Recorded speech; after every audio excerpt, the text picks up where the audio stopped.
عن أنس بن مالك رضي الله تعالى عنه قال قال رسول الله صلى الله عليه وسلم আমার দিকে তাকান আল্লাহ নবী বলেন উমিরতু বিসওয়াক আমাকে মেসওয়াকের ব্যাপারে এত বেশি আদেশ করা হয়েছে হাত্তা খশিতু আন আদরাদা আমি ভয় পেয়ে গেলাম মেসওয়াক করতে করতে না জানি আমার দাঁতগুলা পড়ে যায় আমারে এত বেশি আদেশ করছে জিবরাইল আমিন আয়েশা আল্লাহর পক্ষ থেকে আমি ভয় পেয়ে গেলাম যে মেসওয়াক এইভাবে ঘষতে ঘষতে না জানি আমার দাঁত পড়ে যায় এত বেশি আমাকে আদেশ করছে মেসওয়াক করতে সুবহানাল্লাহ আপনারা আজকে করেন নাই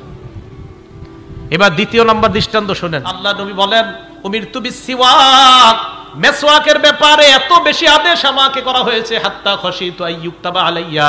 আমি ভয় পেয়ে গেলাম না জানি মেসওয়াক আমার উপর ফরজ করে দেওয়া হয় নামাজ কি নামাজ কি নবীজি বলেন আল্লাহ মেসওয়াক করতে আমারে এত বেশি বলছে আমি ভয় পেয়ে গেছি না জানি আল্লাহ আমারে এই মেসওয়াক করা ফরজ করে দেয়